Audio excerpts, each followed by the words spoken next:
I am sure you may be very happy to be in presence of God. Out of all the days that you come across last week, where you may be longing to be in Sunday, because Sunday is a blessed day where you can enjoy the presence of God and the blessing of God and the word of God. So Sunday is the day where not only blessing, not only being with God, but it's a day where you will be transformed, I should say. You will become a new person. So out of all the days, this day is a wonderful day. So before we hear the word of God, which is really a blessing that will edify, and the word of God will make us to know new things for our not only spiritual life, for our intellectual life also. So before we go and hear the word of God, you are going to listen a song. I am not able to sing, but you will hear a song.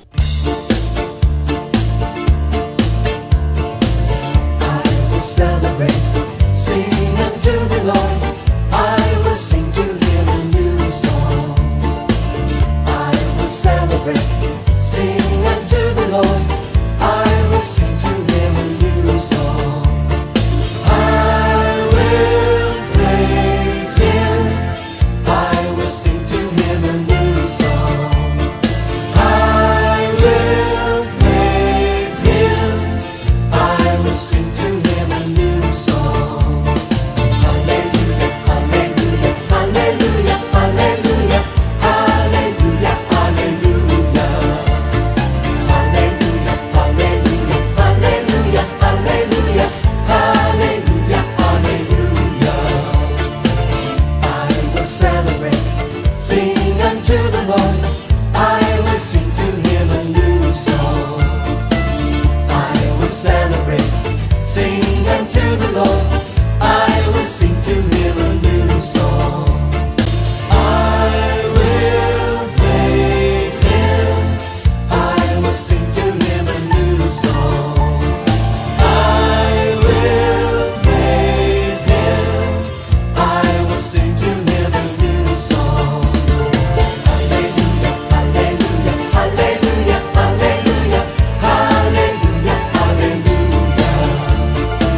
Praise the Lord. Kindly turn with me, Acts chapter 16, verse 31. This is a well-known verse.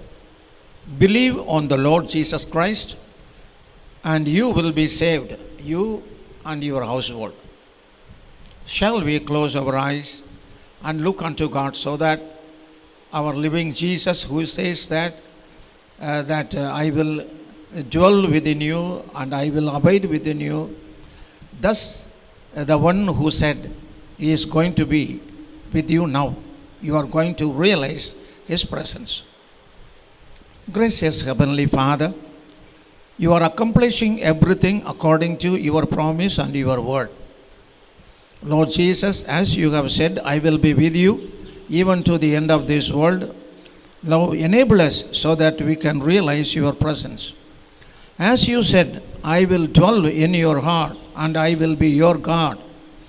Lord, enable us to know the inhibition of yourself in our heart and mind.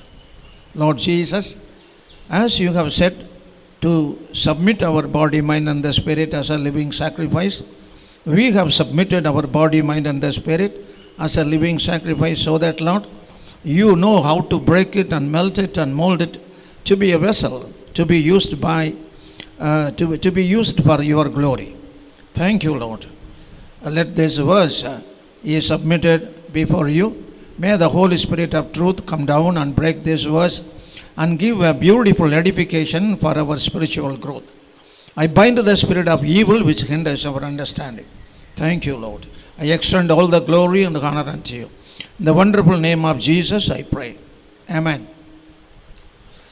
Glory to God. This is a well-known verse, my dear brother and sister. Usually when we come in the presence of God, we thank Him. We thank Him for all the grace, for all the blessing that He has showered upon us for the past 1 week or the past 1 month or the past the whole year.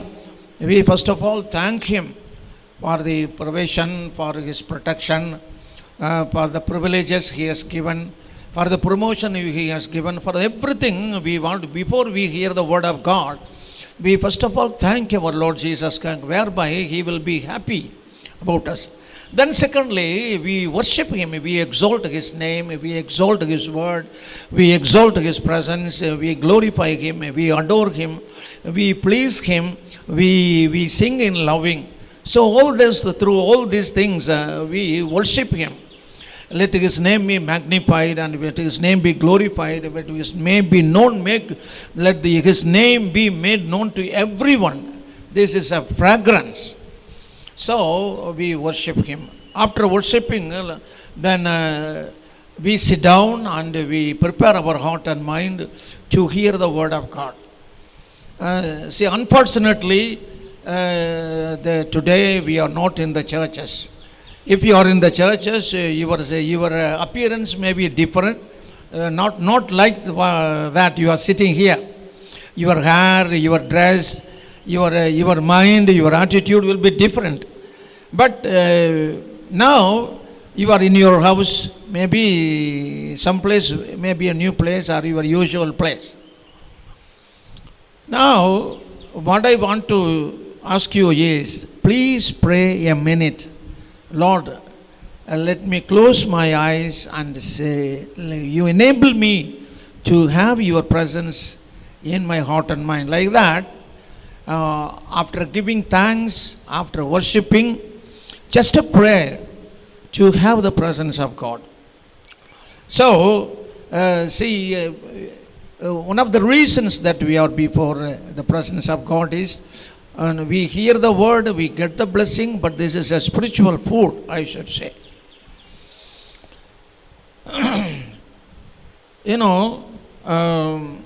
According to the promise, and now the Spirit of the Lord is going to speak to us.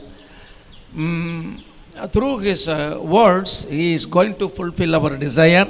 He is going to satisfy our want. So now I feel that this divine status God has given us. My dear brother and sister, the divine status God has given us to call ourselves as a children of God. Why we call ourselves as a children of God? We confessed our sins. We are born again. We are born of God.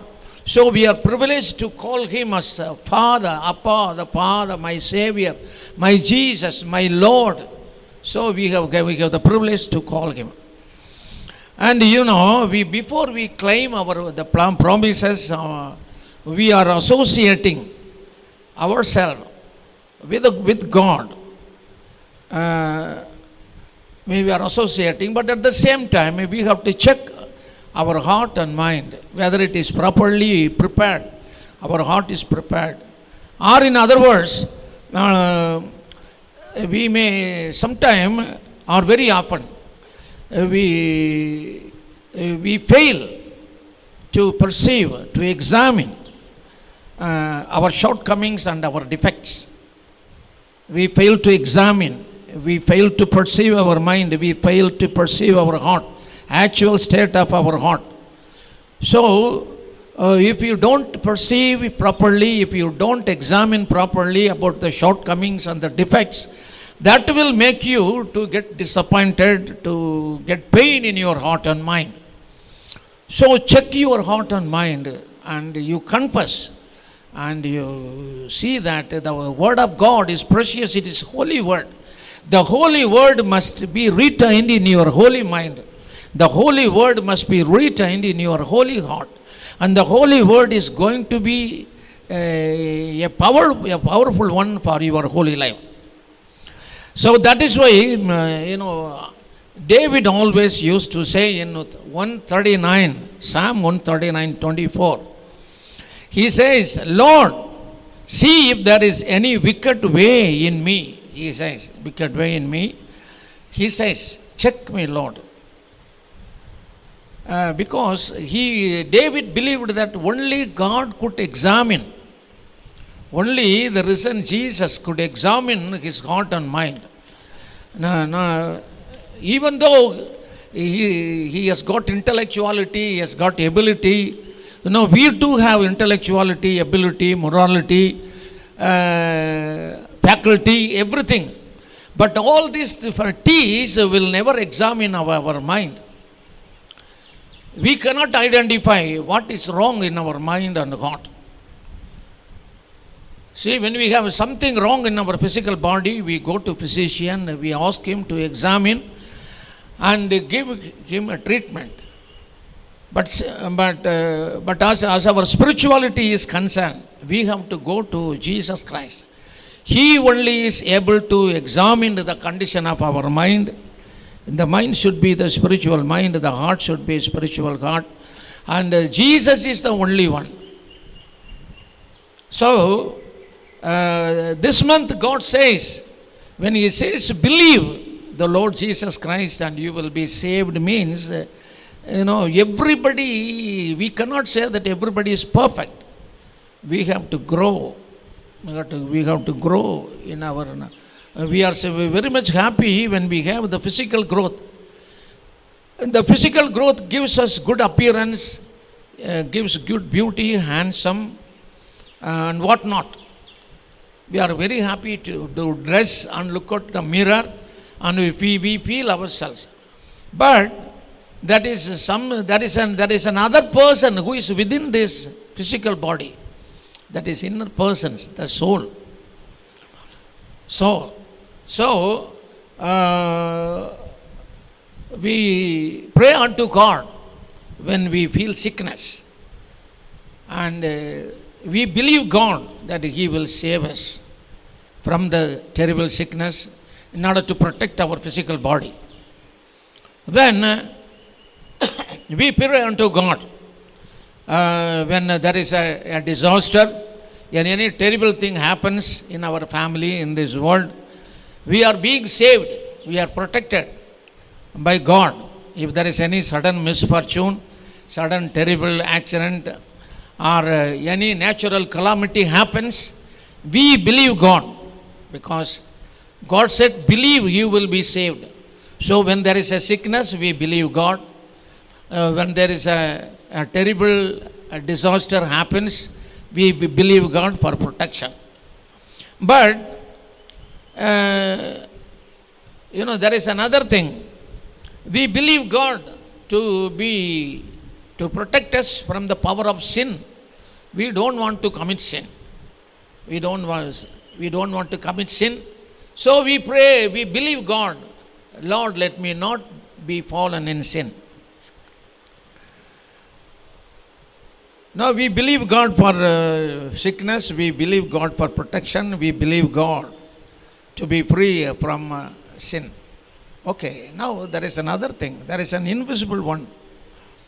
The Satan, who is invisible in this world, he is using one of the devices which is present in our personality, through which he makes us to have an enmity against God. What is that devices? It is the self. It is a self. Now you are praying to get rid of self, you get rid of the sickness, you are praying to get rid of any horrible happens in your life. You get rid of the sin, but have you ever prayed to get rid of yourself? Have you ever self? Jesus, when he was in this world, while he was preaching many things, in Matthew's Gospel, chapter 16, verse 24, he said, if anyone desire to come after me, let him deny himself and take up the cross and follow me. So the promise is, believe God, you will be saved. You believe God, you will be saved from sickness. You believe God, you will be saved from peril and the problem. You believe God, you will be saved from sin. Okay. Sin, sickness, and all these things, you will be saved. But have you been saved from yourself? Self is one of the dangerous weapon or the dangerous devices which is used by the spirit, with the devil, the prince of this world. Through the self, he makes us to rise against the will of God, the wish of God, and the work of God. So self has to be denied by everyone. That means it is a vital part. Self is a vital part in a man's life. But the self is strengthened by a power of this world. The self is strengthened by sinful mind. The spirit of this world strengthens our mind to give importance to the self. So sinful mind is one which will empower the physical body. Sinful mind. The sinful power in the mind, the person, if the sinful power is there in the mind, this person is called a sinful person. So Satan empower the mind, sinful mind, empower the mind to have sin. Satan empower the self. So here the consequence of self we have to understand, because we never pray unto God to deliver us from self. I tell you, I am a pastor, you know that. I am doing ministry for 40 years. You know, for the 40 years, every day, I told you many times, every day when I get up my bed, the first thing I used to tell is, Lord, I am dead. Today I am no more. Let myself do not empower my mind. Let the power of myself, my self-mind, my self-righteousness, my self-intellectuality, myself should not empower my heart and mind. So every day, I used to say, God knows, God is witness. So I am no more. The self empower myself. I am. So I am, when I say I am, it's a dangerous one. So in the Proverb 3, chapter 3, verse 5 says, trust the Lord with all your heart and lean not your own understanding. You know why there is a problem in this world? In the family, in the personal life, in the country. The people are leaning on their own self. You know, today, we see many people are arrested in many ways of their activities, their corruption activities, their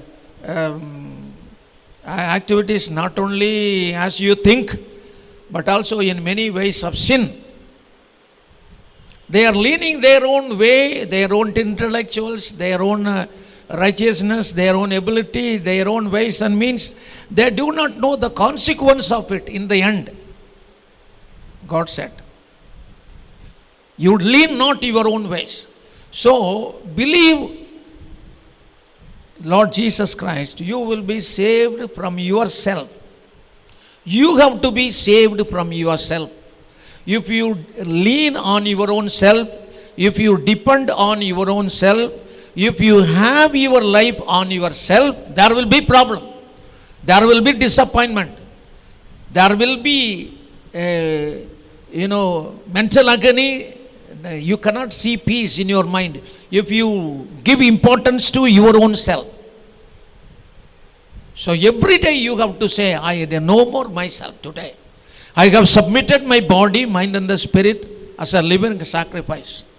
So you have to submit your body, submit your heart, submit your mind unto the living Jesus.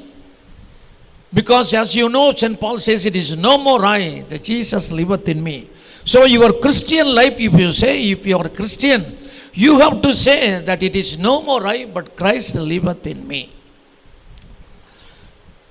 So now God is in order to make you to understand the consequence of self.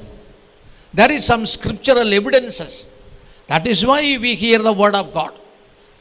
The scriptural evidences will make us to have an awareness, to have an enlightenment, to have an edification. When you hear the word, you must realize, you must check yourself. You must check your mind, you must check your attitude, you must check your lifestyle, you must check your behavior. That is why you are listening to the word of God. Here is an evidence, that is in 1 Samuel chapter 28 verse 15. Saul says, in 15th verse, in the middle of the 15th verse, if you have a Bible, you turn. 1 Samuel 28th chapter, 15th verse, in the middle, Saul says, I am deeply distressed. Distressed. Why he say? The consequence of self, two things. One, distress. Second, trouble. If you give importance to yourself, you have to face distress in your life. If you give importance to yourself, maybe you may be a husband in your family, you may be a wife, you may be a father and mother, you may be a children. But I tell you in the name of Jesus. So, our self is the one of the most powerful device which is used by the devil. So deny yourself. If you give importance to your self-righteousness, your self-beauty, your self-will, your self-plan, anything that you feel right according to your own mind, anything that you feel, good according to your own heart, that is self. Own self. God says you deny your self-mind, deny your self-will, deny your self-wish, deny your self-plan. Then only you will be free from distress. You will be free from this. Today the Lord is telling you. Here Saul says, I am deeply distressed. Why he says? Why he is deeply distressed? He is a king. What happened to him? He called the prophet Samuel. He was dead. He was in the paradise. Through witchcraft, he called him to come out. Samuel, prophet, he came out. There is you may ask many questions with regard to this. You set it aside. No, it aside. But here, what is the reason for his distress? He says, the Philistines make a war against me. The king Saul says, God also has departed from me, and he is not answering me either through the prophet or in dream. I am praying unto God. He is not answering. The Philistines are coming to wage a war against me. I don't know how to do it. I do not know how to overcome them, but I am deeply distressed. What made him to get distressed? In 18th verse, the prophet Samuel says, Saul, why you are distressed? It is because of yourself. It is because of yourself. You did not obey to the voice of God. If you read 1 Samuel chapter 15, 3 to 9, you know what happened. You know what happened. God asked him, Saul, to go and attack Amalekite and utterly destroy all that they have. Spare them not even one. All animals, everything, all cattle, everything has to be destroyed, both young and old. He told them utterly destroy. But what Saul did has pained the heart of God. If you read 9th verse, you know what are the things Saul spared. He did not utterly destroy. He was unwilling to destroy, utterly destroy all of them. So, Samuel says, God told you to do that, but you rejected the word of God, and God has rejected you to continue as a king. God has rejected you as a king. Now here, the self of Saul played a vital role. He gave importance to his own righteousness, his own plan. He thought right. He thought that killing these things are not right, perishing these things are not right. So he gave importance his own self. Because he gave himself his own self. No, he did not obey to the voice of God. My dear brother and sister, this is a Sunday. You are sitting before God. Now the Lord is telling you, God made me to tell you this. Are you giving importance to your own self today? You are a Christian. You are a child of God. You are born again. You are dead to sin. But are you giving importance to your own self? God made this Saul to be a king, but he gave importance to his own self rather than to hearing the voice of God.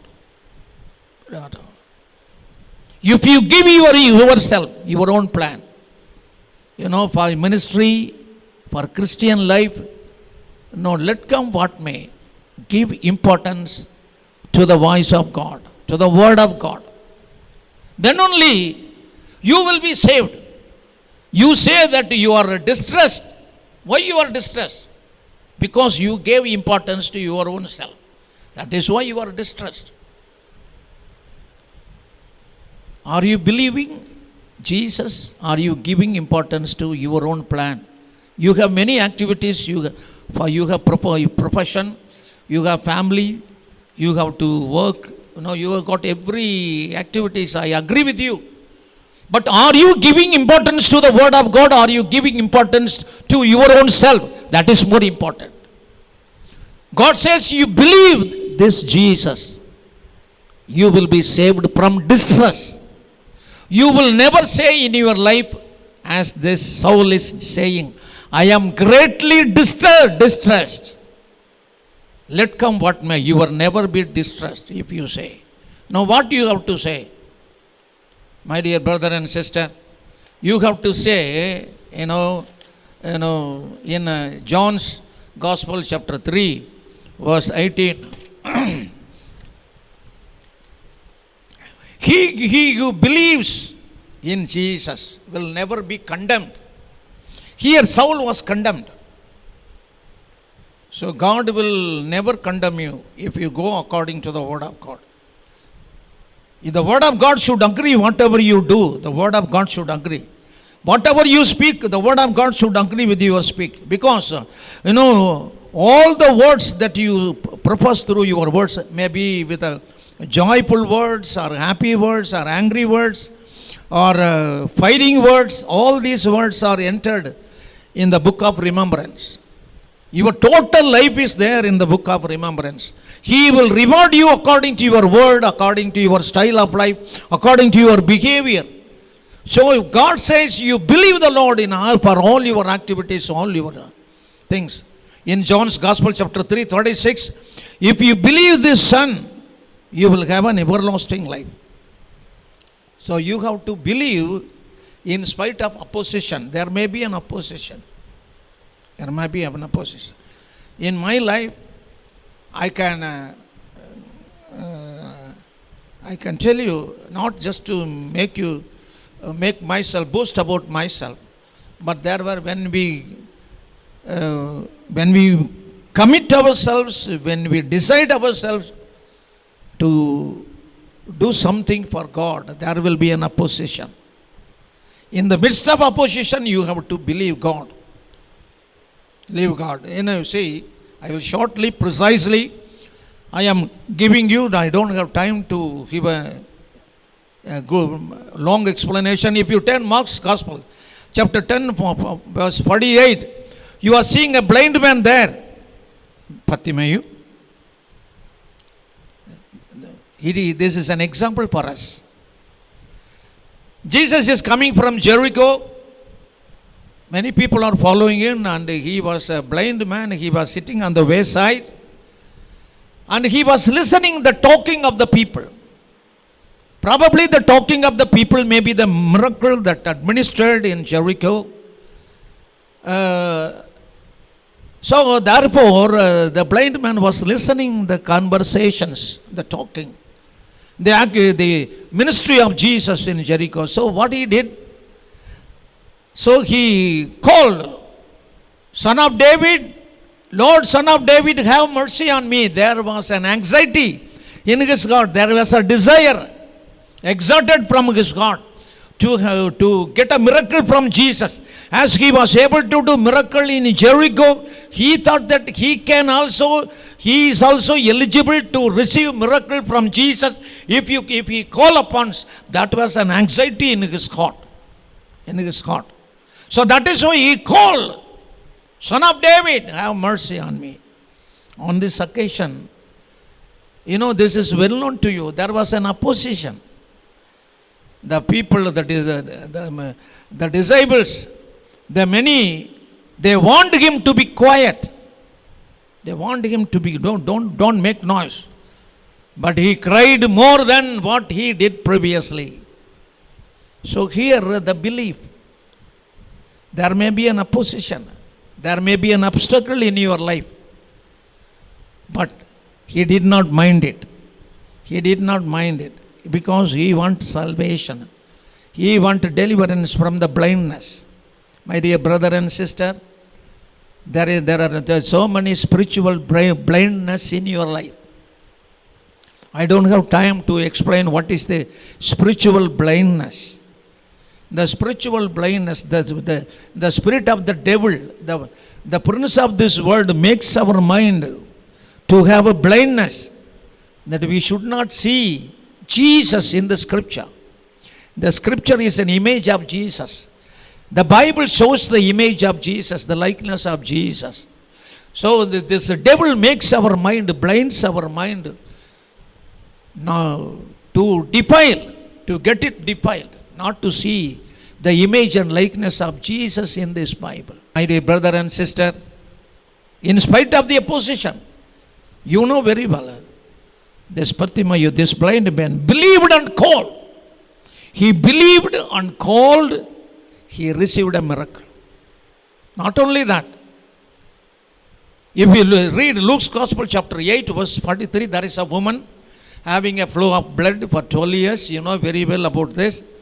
Now here he spent all her livelihood.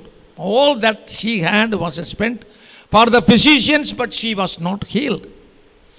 So he heard about Jesus. Jesus was coming. She was fortunate to have the coming of Jesus on this way. Now there was an anxiety in her heart. That is a belief. This is an unusual belief.